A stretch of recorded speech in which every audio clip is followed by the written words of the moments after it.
Hi friends, welcome to smart classes. आज का topic होने जा रहा है हमारा दलित साहित्य का विकास एवं महत्व। सभी छात्रों के लिए इंपॉर्टेंट है। तो देखेंगे, दलित साहित्य एक ऐसा साहित्य परंपरा कही जा सकती है जिसमें दलितों के द्वारा उनके साथ हुई सामाजिक व्यवहार की एक झलक। इस कड़ी में ओम प्रकाश वाल्मीकि दलित साहित्य का एक ऐसा नाम है जिसमें दलित साहित्य को एक दिशा दिखाई है। किसने? ओम प्रकाश वाल्मीकि जी ने, जो कि वो खुद एक दलित जाति से थे। इनके साहित्य का उच्च दर्जा था जिसमें कि दलित की संस्कृति का उल्लेख मिलता है। ओम प्रकाश जी का जो जन्म है वो वाल्मीकि परिवार में था, यानी कि दलित जातियों में था। उनका बचपन जो है वो सामाजिक एवं आर्थिक कठिनाई से बीता है।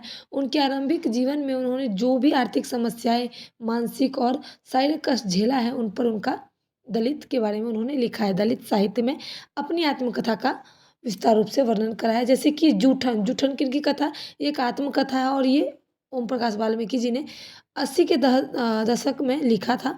इन्होंने कई रचनाएं लिखी और जिसमें एक साहित्य में वो था जूठन, और इन्होंने 80 दशक में लिखा, लेकिन ये प्रकाशित कब हुए? 1997 में जाके इनकी एक साहित्य रचना बनी। ठीक है, इसमें देखिए किस तरह से लंबे समय में भारतीय समाज व्यवस्था में सबसे नीचे पैदान पर जो खड़े थे वो कौन थे?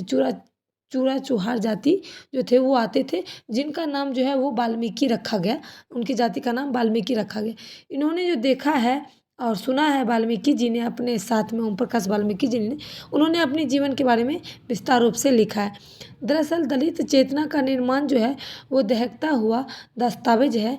यदि हम उनकी रचनाएं की बात करें तो उन्होंने एक कविता और कहानी के सदियों और सामग्रियों के जरिए उन्होंने विस्तार रूप से अपने बारे में बताया है। उनका ये भी मानना है कि दलित ही एक दलित की समस्या और दुख के बारे में ऐसा जान सकता है, समझ सकता है। असल में दलित साहित्य हिंदी में एक आंदोलन मुख्य रूप से 1990 के बाद शुरू हुई, जो कि उसमें जो प्रतिभाशील लेखक थे वो ओम प्रकाश वाल्मीकि जी थे।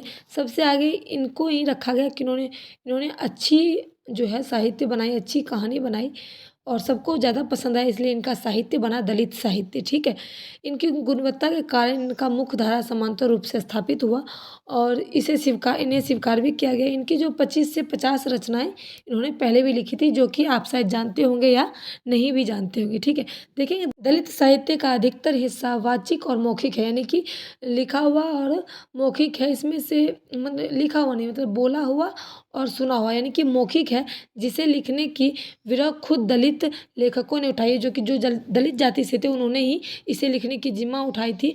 और साहित्य के शोधक क्षेत्र में वाचिक और मौखिक परंपरा एक महत्वपूर्ण सवाल है। यह सवाल इस शोधक के दौरान प्रयोग में लाया जाना जरूरी है, क्योंकि इसमें सीमित एवं तथ्य इस कथन में रहता है, यानी कि हर एक चीज़ का इसमें सवाल जवाब होता है। Thanks for watching my video.